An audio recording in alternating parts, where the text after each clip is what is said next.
Welcome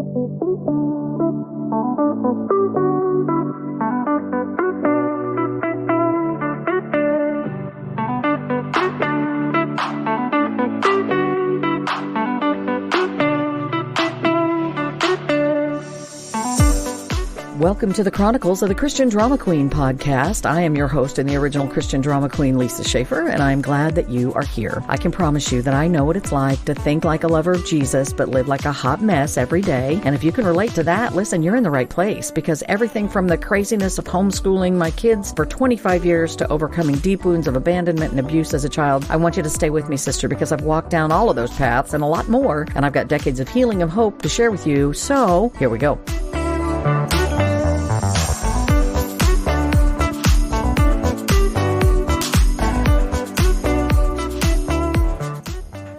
And here we go. All right. Welcome to the show today, guys. I'm so glad that you're here. I will tell you right now that it's early in the morning. I'm still in my pajamas. I have my super drama queen coffee cup, and it is full of coffee this morning because I really need it. Oh, I've got something to share with you guys today.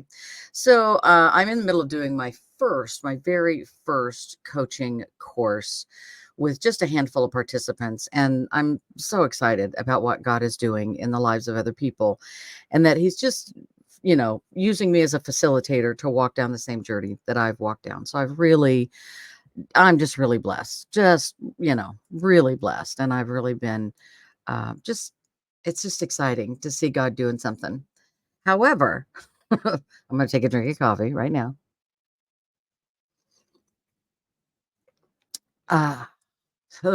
Big drink of coffee. However, what I have to tell you is that I'm not done. I'm still growing. I'm still learning. I'm still changing. I'm still maturing. I'm still becoming all the things that God wants me to be. We're not done. The journey's not over. And one of the things that I was in the middle of talking about with my coaching team, my coaching, my friend Jeremy calls it a cohort. When you have a workshop, you get tired of the same old stuff, courses and classes and masterminds and workshops. So he uses the word cohort. So we kind of adopted that. I adopted that. And so one of the things that was discussed during our recent cohort, we're talking about this idea, because of course my mission is to help women who have been abandoned or abused find a way to forgive their perpetrators. In my case, the abandonment came from my father. In my case, the abuse came from other people. It wasn't my father, but so there's more than one issue there. And I find that with most discarded daughters, which is what I've been calling myself since the Bible study Discarded was published last fall, that I wrote. I find that we have similar experiences to an extent, because that father not being there not only gives you these feelings of need and inadequacy and feeling unloved and unwanted and undesirable and not cherished, not protected. But there are actually situations where a father being there could have protected you, and he wasn't there to do that. And so in the midst of all these conversations that we have about, the times we have felt unloved, and the truth is God does love us, or the times that we felt unwanted. And the truth is God knows us so intimately, and created a way for us to have salvation and an eternity with him anyway, even though he knows the depths of our transgressions and how ugly things get. And so we're talking, having this conversation, and the story of Joseph comes up in my study. In fact, at the back of my Bible study is a very lengthy question and answer section on the life of Joseph. So my question for you today is, what is missing in the story of Joseph, which begins at Genesis 37? In Genesis 37, Joseph comes on the scene like gangbusters. It's obvious that his father is playing favorites with him. has created this coat of many colors and given it to him, showing his affection and deep love for that son, that young son, the youngest. And I think there were 12. Okay, so he's almost the youngest because later on there's another. But he's got this, Joseph steps onto the scene with things like, "Hey guys, let me tell you a story. I had this dream, and in my dream, you're all worshiping me, or you're all bowing before me. I am in charge, and I'm a leader, and you're all in a circle." Uh, and at first, it's just the brothers that get irritated. And then his own father says, "What are you talking about? Your mother and I, we're gonna bow before you as well? Seriously?" I think at that point, my grandfather, who was my father figure, would have said, "You need to keep your mouth shut." He would have made it very clear that that bragging was not gonna get me very far. So, if you haven't read the life of Joseph in the book of Genesis, you should, because in that we see all kinds of indications that Joseph is not really wanted. His brothers format a scheme to, first of all, Joseph goes out to find them, and his father instructs him, "Go out and find your brothers." Well, what, does he not know the brothers are ticked at him? I don't know. Maybe he did know the brothers were all ticked at Joseph. I don't know. It's interesting. It's an interesting thing that he would send him out to find his brothers, and he didn't find them where they were supposed to be. They had gone on and went somewhere else. And I have to wonder, did they think he was going to snitch on them and tell their father why they weren't where they were supposed to be? I don't know. So Joseph gets instructed by a stranger, basically. "Hey, I saw your brothers. They went to Dothan." And so he goes and finds them. And when they see him coming, they devise a plan. Okay, he's on his way. We see him coming. We can't stand this dreamer and all of his big stories and all of the nonsense that he shares with us.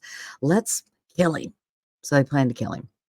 And and then one of the brothers says, "No, no, no, no. Let's just throw him in a pit. We don't want his blood on our hands. Let's just throw him in a pit. We'll put him there and we'll leave him there." And then the brother thinks, "Hey, I'll just come back later and save him. I'll get him out of the pit."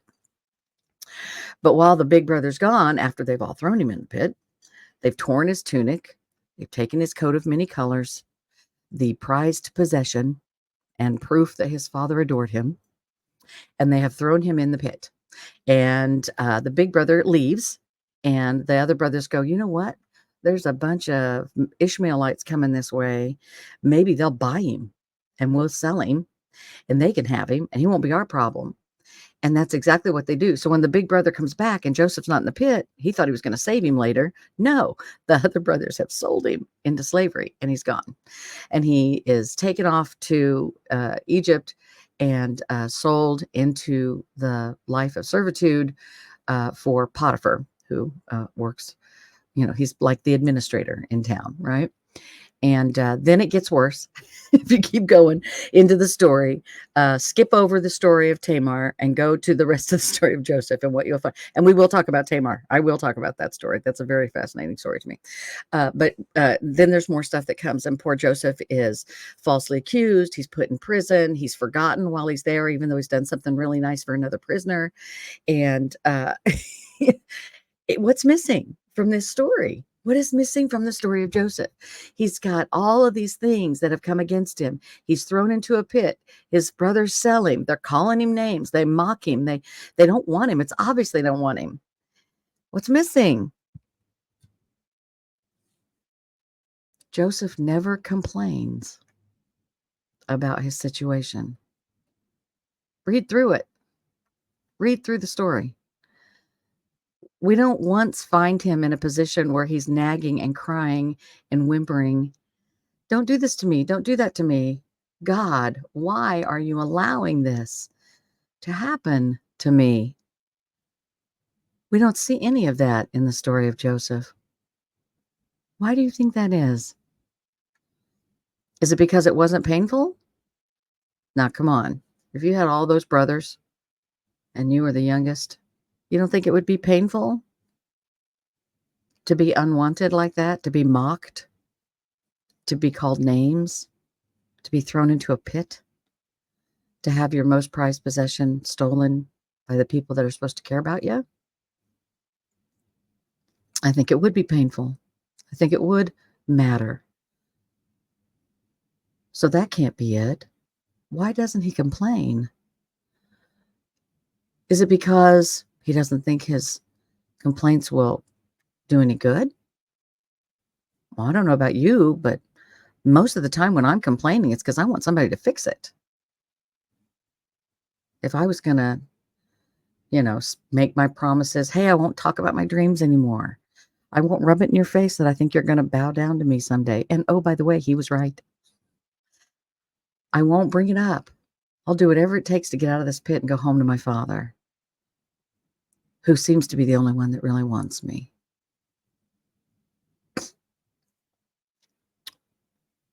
He didn't complain. Why doesn't Joseph complain?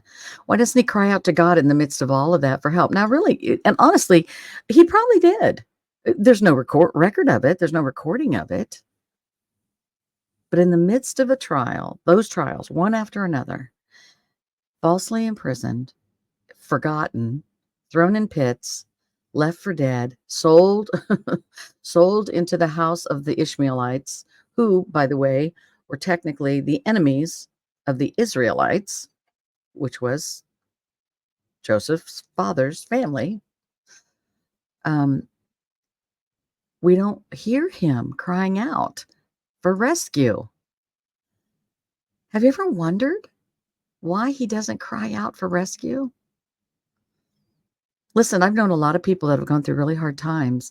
Maybe they were thrown in jail or they were falsely accused. Maybe you've been falsely accused, or, you were left for dead, or you were struggling with illness or calamity or poverty or financial ruin. I can't remember knowing anyone that didn't cry out for help, cry out to God or cry out to friends or just cry out because it was so painful to be in that situation. I've not known anyone who didn't cry out for help in the midst of hard times or calamity. Now, I have known lots of people who will say, I'm trusting God, but that doesn't mean that their behavior or their attitude or their words really indicate they're trusting God. Maybe that's why Joseph doesn't cry out. Maybe he's walking close enough with God and he understands the dreams he's been given, because he was given more than one where all of his brothers bow down and one where his own parents are in submission to him, at and at least that he's the dream teller. He deciphers those dreams, and later on it's going to save his tail. He's going to be able to get out of jail because he's able to decipher dreams. Maybe he doesn't complain, or maybe there's no record of it, because those dreams were an indication of his close walk with the Lord. I don't know. We don't really see him constantly in fellowship with God. Although there is this one place that I find interesting. In Genesis 37, when Joseph has gone out to find his brothers and he can't locate them, we almost get the impression that he's out in a field daydreaming. And this stranger that's unknown to him sees him there and says, "What are you doing here?" I don't know what Joseph was doing out in that field. I don't know if he was communicating with God, or if he was asking for help and guidance, or if he was asking God to prepare him for whatever was coming. I mean, listen, he had a close enough relation. He had knowledge that his brothers hated him. And he also knew that his father had sent him to find his brothers. Did he not maybe know this could go bad? This could go off the rails? They don't like me. They might get rid of me. I mean, that's how much they loathe me. I don't know. And I'm not trying to place things in the story that aren't there, but it's very interesting to think about my own reactions to hard times and struggles. Do I trust God enough not to complain? Do I trust that he knows the plans for me? Plans to give me a future and a hope, plans not to harm me when things are not going well, when things are difficult, whether it's financial calamity or physical illness or or watching loved ones suffer, watching people fall away or purposely turn their back on the God that I have grown to love so much, and I deeply desire for him to be an active member of their life, participant in their lives. I don't know that I know anyone that is so close to God that they don't cry out for help and they just trust him where they are. Now, God does tell us to cry out to him, but for some reason, in the story of Joseph, we don't see any indication of complaining. We don't see any indication that Joseph doubted that he was in God's hands. I find that fascinating, and it makes me want to analyze my own life and the way I relate to God in the midst of really difficult times.